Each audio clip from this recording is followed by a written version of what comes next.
Hi hello అండి, welcome to Avanti locks and home tips.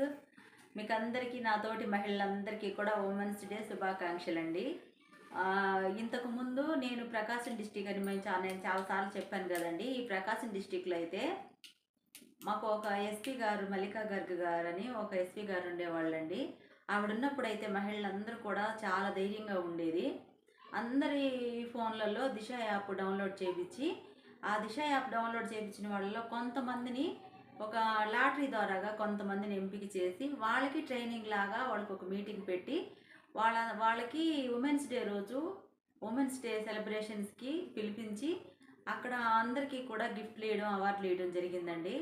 వాళ్ళల్లో నేను ఒక దాన్ని. నా ఫోన్ కూడా నా దగ్గర ఉన్న సిమ్కి మా ఇక్కడున్న మేడం వాళ్ళు నా నా సిమ్కి దిశ యాప్ డౌన్లోడ్ చేయించినప్పుడు నా పేరు సెలెక్ట్ అయిందండి. నాకు కాల్ వచ్చింది, నేను అక్కడికి వెళ్ళాను. ఆవిడ కలిసి మాట్లాడారు, ఒకరోజు మీటింగ్ లాగా మాట్లాడారు. తర్వాత ఒక 1 వీక్ తర్వాత ఉమెన్స్ డే వచ్చేసింది. ఆ ఉమెన్స్ డేకి రమ్మని కాల్ వస్తే నేను అక్కడికి ఎస్పీ ఆఫీస్కి వెళ్ళానండి. అక్కడైతే ఉమెన్స్ డేకి అందరికీ సెలబ్రేషన్స్ జరుగుతూ ఉంటే మా అందరినీ కూడా మా ఎన్నుకున్న వాళ్ళందరినీ, కొన్ని ఫోన్ నెంబర్లను ఎన్నుకున్నారు కదా, వాళ్ళందరినీ పిలిచి ఒక గిఫ్ట్ ఇచ్చారండి మాకైతే. అప్పటికప్పుడే మా పేర్లన్నీ కూడా వేసి, మా పేరు వేసి, విలేజ్ వేసి ఒక కప్పు గిఫ్ట్గా ఇచ్చారండి. చిన్న పెన్ ఇచ్చినా కానీ, ఒక అధికారి చేతుల్లో నుంచి చిన్న గిఫ్ట్ ఇచ్చినా, చిన్న పెన్ ఇచ్చినా మనకి హ్యాపీగా ఉంటుంది కదా. నాకైతే ఇలా ఇచ్చారండి. అప్పటి నుంచి నేను చూడండి, సిహెచ్ అవంతి ప్రకాశం డిస్టిక్ అని పోలీస్ డిపార్ట్మెంట్ వాళ్ళు ఈ అవార్డుని ఇచ్చారండి. అక్కడికి పిలిచి అందరి పేర్లతో పాటే నన్ను కూడా పిలిచి ఇచ్చారు. నేను ఇప్పటి వరకు ఇది అసలు యూజ్ చేయలేదు, ఎందుకంటే ఆవిడ గుర్తుగా నేను మా ఇంట్లో దాచుకున్నానండి. ఇదైతే నేను ఎందుకు ఆవిడ గురించి ఇంత ఎక్కువగా చెప్తున్నానంటే, మా ప్రకాశం డిస్టిక్లో ఆవిడ ఎస్పీ గారుగా ఉన్నప్పుడు నాలాంటి ఆడవాళ్ళు బయటకు వెళ్ళి జాబ్ చేసేవాళ్ళు, లేదా ఫ్యాక్టరీలలో ఎక్కడన్నా జాబ్ చేయడానికి వెళ్ళేవాళ్ళు, పనులకు వెళ్ళేవాళ్ళు, కొంచెం చదువుకొని ఆవిడ గురించి మనకు ఒక ఎస్పీ గారు ఉన్నారు, లేడీ ఎస్పీ గారు ఉన్నారు అని తెలిసిన వాళ్ళందరూ కూడా కొంచెం ధైర్యంగా ఉండేవాళ్ళు. నేనుగా అయితే నాకు చాలా ఇష్టం అండి ఆవిడంటే. ఆవిడ ఎక్కడున్నారో ఇప్పుడు. తర్వాత ఆమెను వేరే డిస్ట్రిక్ట్కి మార్చారు. ఇంక తర్వాత నేను తెలియదు నాకు. మనం ఎంత ధైర్యంగా ఉన్నా కానీ ఆడవాళ్ళ పట్ల వివక్షత చూపిస్తూనే ఉంటారండి. చిన్నపిల్లల నుంచి పెద్దవాళ్ళ దాకా చాలామంది వాళ్ళని ఎన్నో రకాల హింసలకి గురి చేస్తూ వాళ్ళని ఇబ్బందులు పెడుతుంటారు.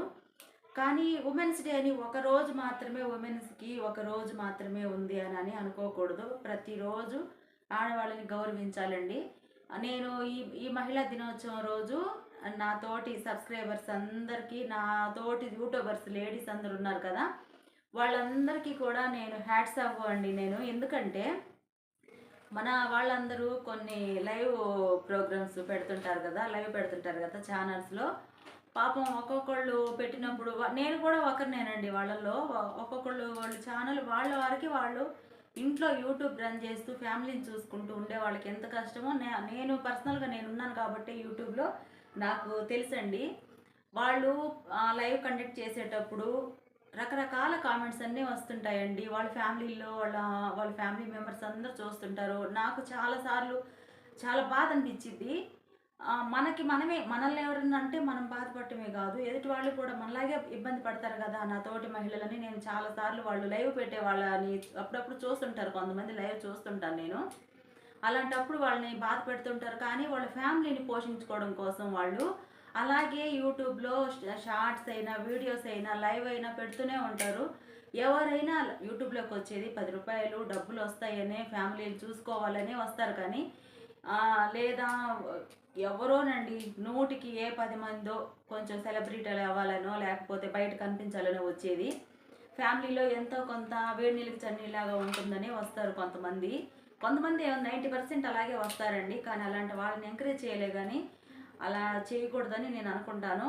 కానీ పాపం వాళ్ళు కామెంట్ వస్తుంటే కూడా, అలాంటి కామెంట్స్ వస్తుంటే కూడా వాళ్ళు పట్టించుకోకుండా వాళ్ళ పని వాళ్ళు చేసుకుంటుంటారండి. ఆడవాళ్ళు అంటే అదేనండి. నేను ఎందుకు ఎక్కువగా ఆడవాళ్ళ గురించే నా షార్ట్స్లలో, వీడియోస్లో వస్తుంటాయంటే, బయటికి వెళ్ళే వాళ్ళకి ఒక రకంగా ఉంటుంది, ఇంట్లో ఉండే వాళ్ళకి ఒక రకంగా ఉంటుంది. కానీ ఎక్కడున్న మహిళలు అనే వాళ్ళకి మాత్రం భద్రతే ఉండదండి.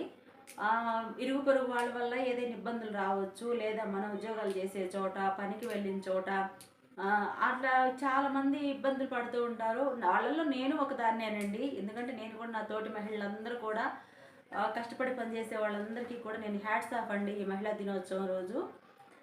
ఎందుకు ప్రతి ఒక్కళ్ళని ఎందుకు అలా హింసించడు? మన ఇంట్లో మన వాళ్ళు, మన ఆడవాళ్ళు బయటకు వెళ్ళి అన్నీ చేస్తుంటారు కదా పనులు. అలాంటి వాళ్ళని అలా బయటికి వెళ్ళి ఏదో ఒకటి చేసుకునే వాళ్ళని హింసించకూడదని ఎప్పుడైతే ఆలోచిస్తారో అప్పుడు మాత్రమే మన మహిళలు సాధికారత సాధించినట్టు. అది కూడా కాక విలేజెస్లో అయితే చిన్న వయసులో చైల్డ్ మ్యారేజెస్ జరుగుతూ ఉంటాయండి. వీటన్నిటికీ ధైర్యంగా ఉండాలంటే చదువు ముఖ్యమండి. ప్రతి ఒక్క ఆడపిల్లకి చదువు ముఖ్యము. నేను చిన్నప్పుడు మా నాన్న మేము నలుగురు అమ్మాయిలమైతే మా నలుగురు అమ్మాయిల్ని మా నాన్న చదివించారు. మేము చదువుకోవాలి, జాబ్ చేయాలి అని మా నాన్న ఎప్పుడు అనుకుంటా ఉంటారు. మేము పెద్ద ఆఫీసర్లు ఉద్యోగాలు చేయకపోతే కూడా మా నాన్న చదివించిన దానికి ఎంతో కొంత ఒక జాబ్ అనేది మేము చేస్తున్నాము. మా నాన్నకి మాకు గర్వం, ఆయనకి గర్వంగా ఉంటుంది. మా చెల్లెలు, మూడో చెల్లెలు, నేను చేస్తున్నామండి. ఆయనకు గర్వంగా ఉంటుంది. మా పిల్లలు వాళ్ళని చదివించాను కదా, వాళ్ళ కాళ్ళ మీద వాళ్ళు నిలబడడానికి ఏదో ఒకటి వర్క్ చేసుకుంటున్నారని. మన తల్లిదండ్రులు మనం చదివించినప్పుడు మనం ఆ చదువుకి తగ్గట్టుగా మనం జీవించాలని నేను అనుకుంటాను. చైల్డ్ మ్యారేజెస్ చేయడం వల్ల చిన్న వయసులో వాళ్ళు ఫ్యామిలీని చూసుకోవడం వాళ్ళకి తెలియదు. ఇంట్లో అత్తమామలతోటి మెలగడం ఇవన్నీ తెలియదండి. వాళ్ళకి తెలియనప్పుడు వాళ్ళ ఫ్యామిలీని చూసుకోలేనప్పుడు ఫ్యామిలీ ఎంత డిస్టర్బ్ అయిపోతుంది. ఒక చిన్న వయసులో పెళ్ళైన మహిళగా నేను చెప్తున్నాను, చిన్న వయసులో పెళ్ళిళ్ళు చేయకూడదు. తర్వాత మళ్ళీ నేను చదువుకున్నానండి. ఫస్ట్ నేను చిన్నప్పుడే చదువుకునేటప్పుడు, చిన్నప్పుడు స్కూల్కి వెళ్ళేటప్పుడు నాకు మ్యారేజ్ అయింది. తర్వాత మా నాన్న నన్ను చదివించారు. మళ్ళీ తర్వాత నేను హెల్త్ డిపార్ట్మెంట్లోకి రావడం, ఒక ట్రైనింగ్ ఒకటి చేయడం, ఇవన్నీ జరిగినాయండి. కష్టాలు వస్తేనే ఆడవాళ్ళకి చదవాలనో లేకపోతే ముందుకు వెళ్ళాలనో కాదు. ముందుగా మనము ఒక స్టెప్ తీసుకునేది మన తల్లిదండ్రులు, మన వెనకున్న బ్యాక్ బోన్ అండి. వాళ్ళు ఆ బ్యాక్ బోన్గా ఉన్న వాళ్ళు మంచిగా ఆలోచించి ఆడపిల్ల చదివే అన్నిటికీ ముఖ్యమండి. చదువుకుంటే వాళ్ళు ఏదో ఒకటి వర్క్ చేసుకోవడానికి, వ్యాపారం చేసుకోవడానికైనా, లేదా వాళ్ళని ఎవరైనా హింసించే విధంగా వాళ్ళ పట్ల ఏదైనా వివక్షత చూపించే విధంగా ఉన్నప్పుడు వాళ్ళు ధైర్యంగా బతకగలగటానికి ఆడపిల్లలకి చదువు ముఖ్యము. చైల్డ్ మ్యారేజెస్ చిన్న వయసులో పెళ్ళిళ్ళు చేయకూడదండి. అసలు పిల్లలు ఇప్పుడు 21, మగపిల్లలకి 25, ఆడపిల్లలకి 21 అన్నారు కదా. అసలు 25 సంవత్సరాలు వచ్చిందాక ఆడపిల్లలు ఎవరు పెళ్ళిళ్ళు చేసుకోవటం లేదండి. 30 వచ్చిందాక మగపిల్లలు చేసుకోవటం లేదు. ఎందుకంటే వాళ్ళ ఇప్పుడు ఎడ్యుకేషన్ బట్టి వాళ్ళ కాళ్ళ మీద వాళ్ళు నిలబడాలి, అప్పుడే పెళ్లి చేసుకుంటే మేము లైఫ్లో ముందుకి కొనసాగితే బాగుంటుంది కదా అని ఆలోచిస్తున్నారు. ఎందుకంటే చదువుకోవడం వల్ల, చిన్న వయసులో పెళ్ళిళ్ళు చేయడం వల్ల వాళ్ళకి హెల్త్ పరంగా, ఫ్యామిలీ పరంగా, వాళ్ళకి మనీ పరంగా కూడా అన్ని ఇబ్బందులు వస్తాయి. చిన్న వయసులో పెళ్ళిళ్ళు చేయకుండా చదివించాలి. చదివించినప్పుడే మహిళలు సాధికారత సాధించినట్టు. వాళ్ళు ఎక్కడికి వెళ్ళినా వాళ్ళు రాణించగలుగుతారు.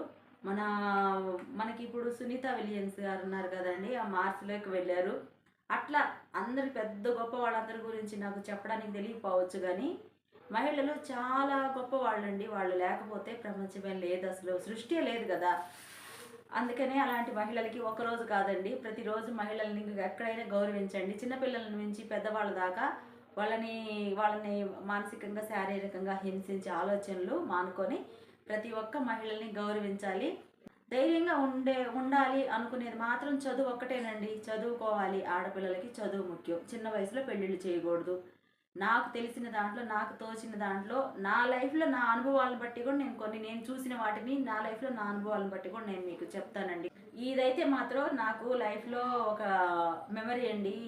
ఈ మహిళా దినోత్సవం అయితే ఎస్పీ గారు, మల్లికా గారు, ఆవిడ చేతుల మీదుగా నేను తీసుకున్నాను ఇది. ఆవిడ ఉన్నప్పుడు ప్రకాశం డిస్టిక్లో ఆడవాళ్ళందరికీ కూడా చాలా ధైర్యంగా ఉండేది.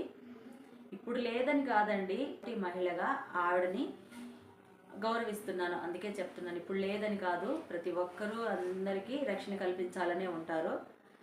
నేను మాట్లాడిన మాటలు ఏమైనా ఒకవేళ మాట్లాడింది ఏదైనా మాట్లాడుంటే అందరికి క్షమించండి. నేను నాతోటి ఆడవాళ్ళ గురించి నేను మాట్లాడాలనుకుని ఈ వీడియో నేను తీస్తున్నానండి. నా వీడియో నచ్చితే మాత్రం ఒక లైక్ ఇవ్వండి. Bye friends.